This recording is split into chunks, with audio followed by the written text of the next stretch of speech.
Well, I hate to be bashing GM again, but not only do they fail to build valve bodies on transmissions, having all sorts of transmission problems and a recall, now they are finally recalling the 6.2-liter V8. That's right, folks. They have officially forgotten how to build V8s over at General Motors. Let's jump into the recall details, and then we're going to look at some customer complaints. This is coming in just today, hot off the press, April 25th, 2025.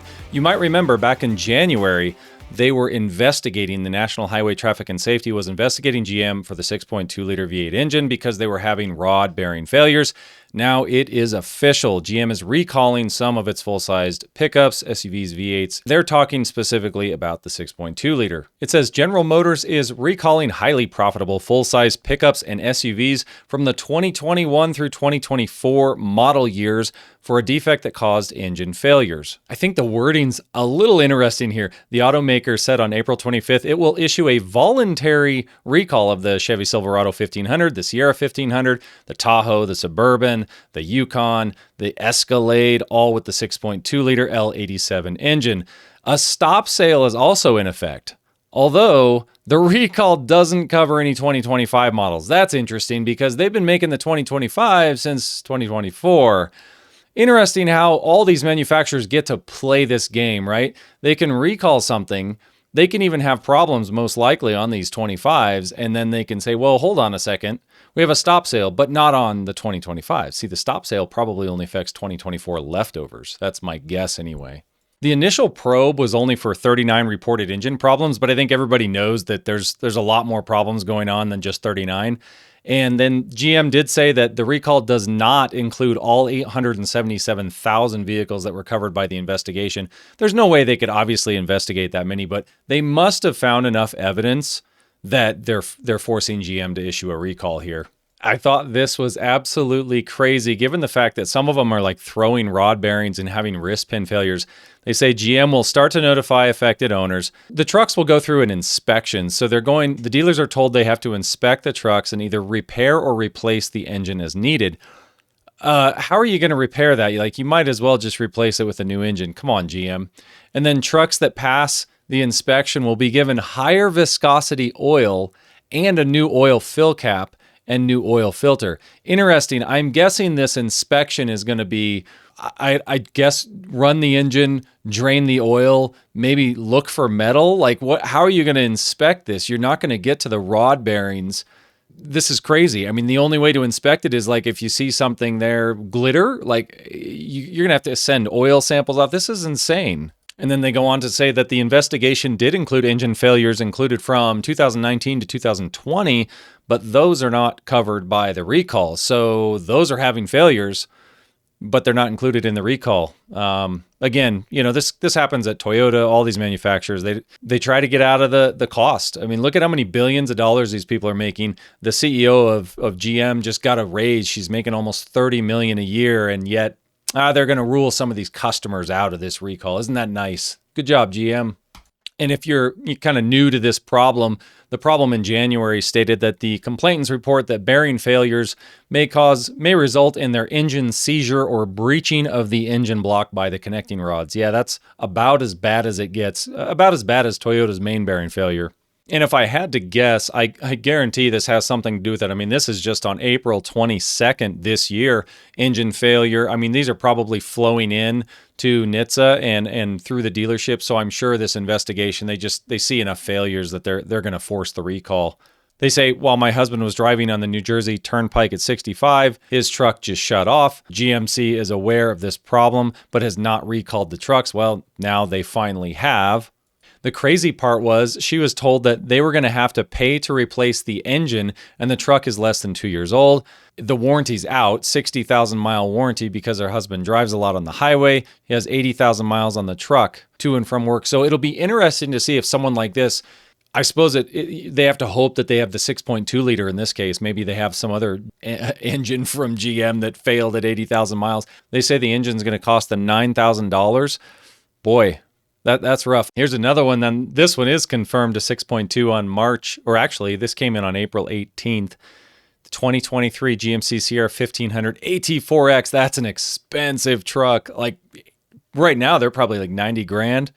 25,000 miles, equipped with the 6.2 liter, has experienced engine issues and total failure. The GM dealership actually indicated that it was a bearing failure and lower lifter defects led to engine seizure, engine failure, and block damage. Yeah, this sounds exactly like the problem they're recalling for. So yeah, if you guys are wondering why people are still buying Toyota Tundras, it's because V8s can't even be trusted from General Motors. I didn't think I'd see the day where GM would actually be this bad at building V8s. I mean, I knew the active fuel management was annoying. Once you got above 100,000, you had to worry about lifters, but this is just getting cheap.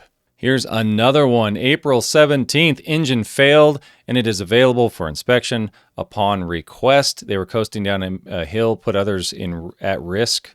The dealer confirmed that the 6.2 liter engine has been giving the dealership problems with these GMCs. Yeah, no kidding. And that was another 2023 1500. Oh yes, there's more. April 16th, was going up a hill. All of a sudden, the engine stopped. The truck coasted to the edge of the road. Message came up to say that, press the engine to restart. It did nothing. They had the truck towed. The dealership was not able to turn the engine over by hand and ended up diagnosing the engine as a seized from bearing failure. They ended up replacing the entire engine with a new identical one. And then this person's wondering, he's worried, am I getting a replacement from the same engine group that I already experienced the failure with? That's the thing. When they just recall something right now, they're not really divulging whether or not they fixed their manufacturing process. So I think that it's just like the Toyota problem. People are wondering, wow, is the second engine going to have a failure too? Is it just going to get me through warranty? And most of the time when they replace these engines for people, they just give you the remainder of the time through your powertrain warranty. So if you're at 50,000 and you get a new engine, you've only got 10,000 miles usually on that new engine when they replace it under warranty. Be interesting to see how they handle that. Here's another one, April 15th. I mean, they just go on and on and on. And these are all extremely recent. I mean, just tons of failures. And this is another 2023. So you got to wonder, are the 2024s coming next? You say, while towing my boat in the Florida Keys, I encountered a series of mechanical issues on Interstate 75. The exhaust became excessively loud, causing the engine to abruptly shut off. They had it towed. A few days later, they received a notification that their engine had seized, necessitating an engine replacement. The dealership informed them that the 6.2 liter engine was experiencing a national back order. Gosh, I wonder why. This couldn't be why they did the recall, right? Here's another one. April 13th, complete engine failure while driving at highway speeds put them and their family in danger of risk or injury or death. Dealer confirmed the engine failure and needs an engine replacement. The engine failed with no warning. It had 8,700 miles on it, 2023. Here's another one on April 10th.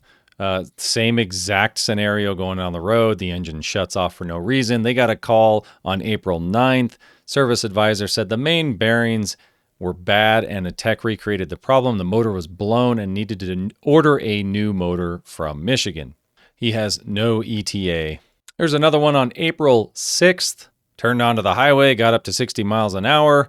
Then he lost all power. Same exact symptoms. Ended up having it towed to the mechanic. Said the motor was seized. And yes, if you're wondering, do the 2024s have the problem? Yes, they're exploding as well. Here's one on April 22nd. This came in. Engine exploded, no warning, just quit running while on cruise control. Heard a thump.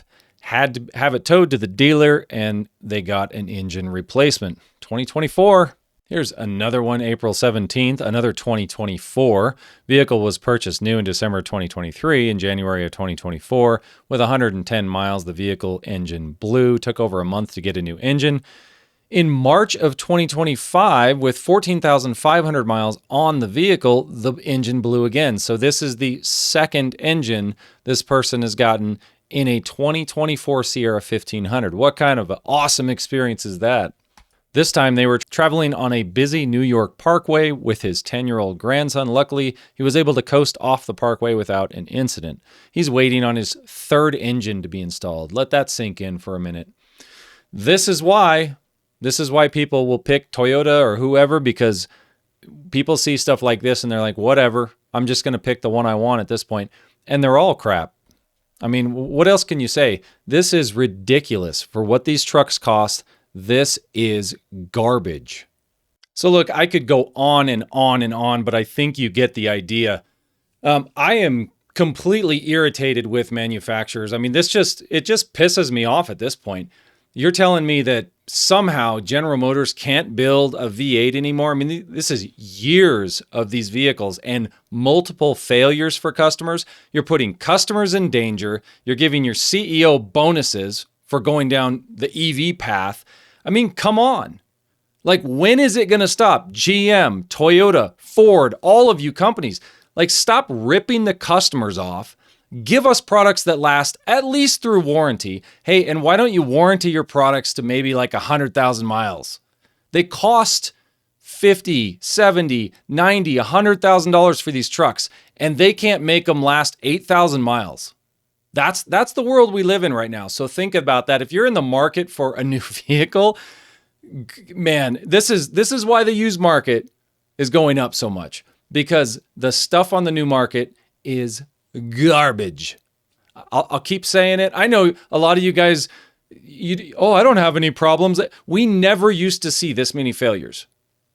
I don't care what anybody says. This is not common. It's not normal. It shouldn't be happening. Anyway, let me know what you guys think in the comments. As always, thank you for watching. Till next time.